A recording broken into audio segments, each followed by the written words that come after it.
Hey, what is going on, everybody? Boilon here, back for another video on Marvel Strike Force. And it looks like, at least during my evening / while I was asleep, that they did put out a confirmation of the Fantastic Four coming to Marvel Strike Force. Who would have thought that was the case? Well, I mean, if you've been following along here on the Boilon channel, then you would have known this a couple of weeks ago when I did my first teaser of the characters being reworked. But hey, so there is official confirmation of this being an arena team. With the new characters being a Sue Storm, Reed Richards, and Franklin Richards.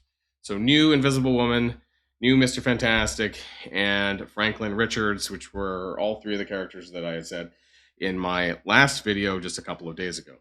Now, some things that I do want to talk about today is things related to power cores. Apparently, Scopely, in their infinite wisdom, is stealing power cores from the community. We're going to talk about what's going on there. Maybe it'll get fixed. Maybe it was an accident. Who knows? But unless I bring it up, it might not get drawn to their attention. Also, we have some free promo codes to go over in case you aren't following along on Discord. Oftentimes it's posted there, but I'm going to bring that up here on today's video. And I want to talk about all the things going on this week. So if you're ready to go, everybody, let's boil this down.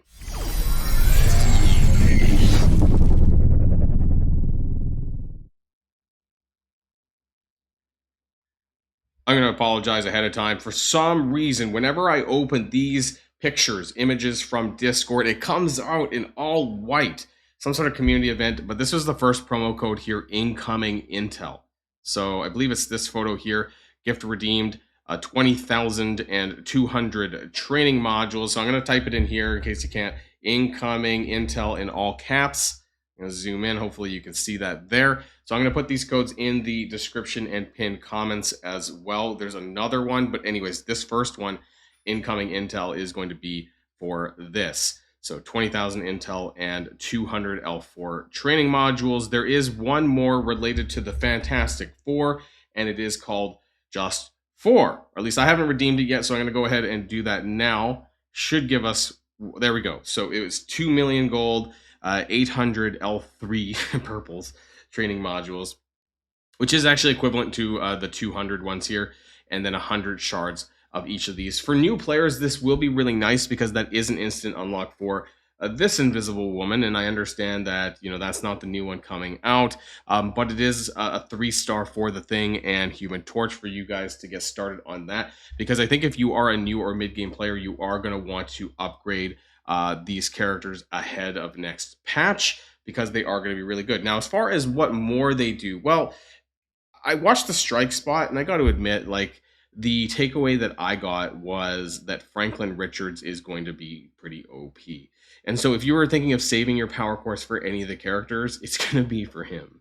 But I have this. Oh, sorry, not that. We're going to get to that. No, we don't have that either. This one. Oh my God, I jumped ahead a couple of images. Anyways. This was actually posted by somebody else in my Discord server. I just screenshotted this and posted it in my Alliance Discord. This was basically the TLDR, if you did not watch the strike spot, about the Fantastic Four. So Mr. Fantastic MCU, he's a protector, he has barrier mechanics, and he has taunt mechanics. Invisible Woman MC, you can see the photos down here. It's Pedro Pascal. That's totally Pedro Pascal. And I think the funniest part about this is that, you know, I really hope somebody goes to Comic-Con and meets Pedro and it's like, hey Pedro, did you know that you're forever etched into Marvel Strike Force, at least until the game dies anyways? I think this is really funny. I wonder if he had to sign off on this, because it's totally his likeness. Like, you can't deny it. Anyways, Invisible Woman MCU is a brawler stealth AoE damage dealer, is my understanding, and Franklin Richards is the controller of the team. You can kind of see him down here at the corner.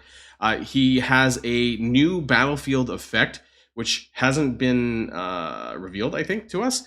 But the main thing is that he has this new debuff called Silence. And what Silence does is it stops the enemy from applying positive effects to their team, negative effects to the enemy, and apparently it also prevents things like reduction in turn counts on buffs. So things like Thanos Endgame's ultimate, where he chucks the blade and it basically cuts through Safeguard, can't do that apparently. Silver Sable, I guess, on offense. Wow, yeah, I guess on offense. So if you had Franklin Richards on defense, can't do that, right? So these kinds of things that reduce I guess that would also apply to Shadow King's ult, right? Because doesn't he do the same thing, but it actually is the reverse, so it removes negative effects. Same thing with Groot on his ultimate, the cleanses, including trauma, things like that. So those kinds of abilities will not work with Franklin Richards. Is it? I think it's all game modes as well. So he's going to be really overpowered. The other characters, Human Torch and the Thing, are going to get costumes. Okay, so Franklin Richards is going to be OP as shit. How the actual team works in the arena meta, that is something that I am still wondering, right? Because we've talked about this, the arena meta and all this. Like, how good is the Reed Richards and Sue going to be that we're going to see some changes in the top end meta as far as usable characters, right? As far as the characters that you typically see, we talked about this before, right? The Mephisto, the Null, the Odin, Xavier probably still be in there. So is it going to include the three new characters, or is it just going to be Franklin Richards? Right, that's what I'm wondering. Is it just going to be Franklin? And we don't know until we actually see the full kit, which might come later on this week, perhaps, or early next week. Right, it's going to come from an Envoy channel, not from me. So you'll get to see that when it gets released.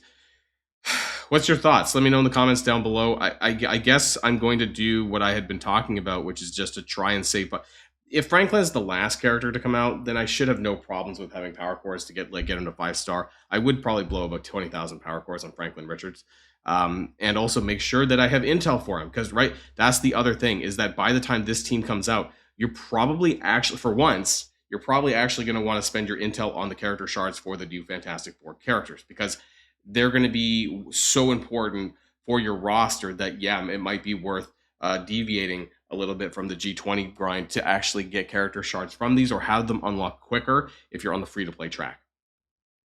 Arena is that important that if you do need more than Franklin Richards, this might be something to consider, or even to chuck your intel into Franklin to get him up to 5 yellow plus, because that's going to be pretty important, especially in G20 as well, to make sure that they could stand against the existing meta. Like, they probably just need to not die, right? So you're going to need to save up some of this bio gear. It's really unfortunate for me, because I'm actually at the point where, like, I kind of need to upgrade Patriot. Also, yeah, PS, they're all, I forgot to say that, they're all bio. All these characters, they're bio. So at least for Franklin Richards, who is also bio, you're going to want to make sure that you have enough to at least upgrade him to Gear Tier 20. And yeah, I'm at the current point where, like, I basically need to do my Liberty for Global Hero, which is like my third section. And I need to upgrade Liberty to get through that, or sorry, Patriot to get through that. So yeah, I guess I'm going to be buying more bio Gear Tier 20 from the Intel store, and I guess that's the plan. Let's talk about the next thing, and that's going to be this. So this is, we talked about earlier about the power core stealing. Now this is because, and I'm going, you can see that in game actually, in fact. Oh, whoa, what did I do? I took a screenshot by, oh my god, what the hell did I even do? Okay, I took a screenshot by accident on my LD player. Anyways, you can see here. So earn Harbinger's Assemble Orb Fragments from Quasar Invasion. This should start tomorrow or Thursday, right? I forgot what day it is anyways that it comes out. And so this used to be 630 from last week, and now it's 280. So they've stolen 350 power cores on a weekly basis, because remember that we used to have the other objectives in the milestones. We used to have the spend energy, and we used to have the spend gold, and that used to be equivalent to about 150 every 2 days, or about 75 per day, because you would get 50 power cores from the just the gold spending, and then you would get, I think it was 50 over 2 days or something like that in the energy spending. So again, equivalent to about 75 power cores per day. And I think, you know, they calculated that out to be about 75 times 7. Actually, we got a little bit more. We had 600, 300 that, sorry, I can't even speak today. 630 is what we were getting from the weekly milestone, and we're no longer getting that. So there's been a clear nerf. There's been a couple of Reddit posts about this as well, and I just wanted to bring this to everyone's attention, and possibly to Scope if they're still watching my videos, because this is not good. And this was a lot, you know, right? For people who are, if they keep doing this, and people who are holding for the new Fantastic Four, is this intentional? I don't know. Anyways, you won't be able to do this until the Quasar Scourge event basically goes live. Hopefully, I'll get a run through of that. That's recorded sometime this week as well, or on the first day. Anyways, I'm going to attempt to do this. Well, you're going to have to do it with Vigilantes for the first 8 nodes, and then the next 4 nodes basically are going to be Thunderbolts, because it was Thunderbolts, Quasar, or Accursed later on. But a lot of us who have been trying to avoid upgrading Accursed, yeah. As far as how Varine goes, by the second reset later on today, you should have him unlocked. So currently I do have 120 points, which is 80 shards out of 100, and that is if you had been doing just the spend campaign energy, but also if you did the Pride Gem for 100 points. Now this is in the open all orbs objective. You should have got this by now anyways, once your daily reset had gone through. And then once you're able to do we're going to talk about this, but once you're able to clear negative zone again, you should get this objective cleared here, and that'll give you an additional 50 points plus the daily, right? So that'll give you up to about 190, to be honest. So you should get this, the Demonicon, very easy to get, and you'll get your 100 shards for Helverine. So you'll get him unlocked, and if you want to upgrade him, go for it. I am not building the Accursed. I'm just going to save all of my resources up for the new Fantastic Four team, which I think is going to be much more important, or at least Franklin Richards will be. We'll see about the whole team, right, when we get more news about the kit. So that's going on there. Make sure you get getting ahead on that. The final thing that I want to talk about is the negative zone. Okay, so before we look more at that photo, right, so the negative zone, you can find that in here. Now, it is on a 23-hour cooldown, so if this is something that you want to do every single day for the leaderboard event, go nuts. My plan is just to do the first 2 runs. I'm just going to take it easy. Like, the problem is that they didn't make this easier. So they did and they didn't. So you can run this every single day with 5 characters, and the problem is this took me almost as long or longer than what the old negative zone took me with using vigilantes and other characters. And the reason for this is because they bumped the shit out of the HP stat. So this is Odin on node 8. You guys might remember this from running vigilantes. There was Odin and a bunch of man things and some other characters on the board, right? Blade, something like that, and Green Goblin Classic hidden away by this photo. But you can see here, he's got 68.3 million hit points on this node. And I can tell you, when I ran vigilantes, I don't have the photo on hand, but I can almost guarantee you he did not have 68 million hit points, because he just wouldn't have died when I was using vigilantes to get through this. So they just jacked up. You probably noticed this yourself, that they jacked up the hit points on nodes 1 through 8, making it not harder, but it's just taking so much longer. It could be a little harder for some people.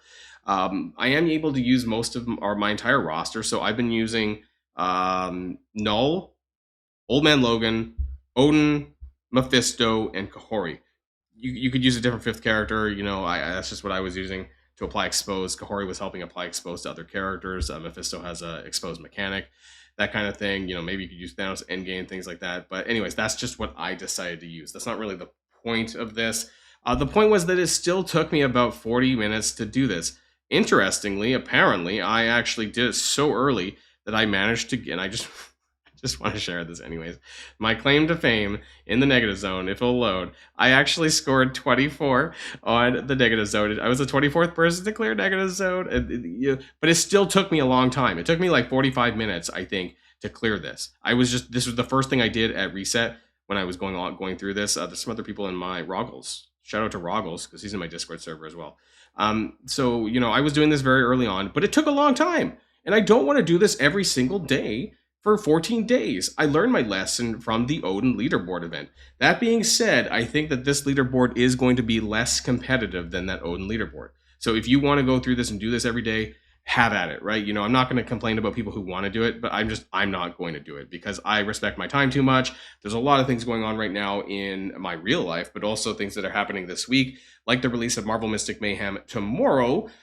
So that's going to be interesting. Watch out for a announcement post on my Discord server about that. I am going to be making a guild in Marvel Mystic Mayhem. So if you want to be one of those first people, definitely say something on Discord. YouTube posts are probably not going to get my attention that much, at least related to Marvel Mystic Mayhem. So please do stop by through the Discord server if you're going to be playing that game as well, which does global launch tomorrow. I will probably be doing videos about it. I might do 1 or 2 on the main channel, but I'm primarily going to use one of my other channels. I will make mention of that both on YouTube and on Discord at a later time, so do watch out for that. But anyways, I don't think that this leaderboard is going to be super competitive, But do keep in mind that if you do want to engage in this, that you are going to need to spend power cores on the Red Phoenix energy, the showcase stuff, and campaign energy. So that's up to 400 power cores per day at least to just keep through with this. And you'll have to make sure you do the negative zone every single day in order to keep ahead, because it is 1,500 fragments, and that's 1,500 energy, right? Whether it's the showcase, like that's the equivalency of that. It's 1,500 energy per day. That's the equivalency of points that you'll be getting by running negative zone every single day. So that is worth quite a bit, right? It's just that, I don't know. It's you know, mutant minis, like I could use that, of course, but at the end of the day, I respect my time too much. So I'm not going to go that hard on that. And I'm going to be saving up my power cores as well for the Fantastic Four. And I think a lot of free-to-play might have to make this decision. Are you going to be going hard on this leaderboard for 14 days, which could be competitive, but at least a time sink for you doing negative zone every day? Or I'm going to save my power cores and then use that towards the Fantastic Four team when they come out, which probably will only be like a week or so away from now for the first character. So do keep those things in mind. I hope you guys enjoyed the video. Let me know what your thoughts are in the comments down below. There'll be more videos to come. And of course, I will see you guys all on the next video. And if you like this video, make sure you hit that subscribe button if you haven't already, and you'll be greatly helping out the channel. Have a great day, and I'll see you guys on the next one.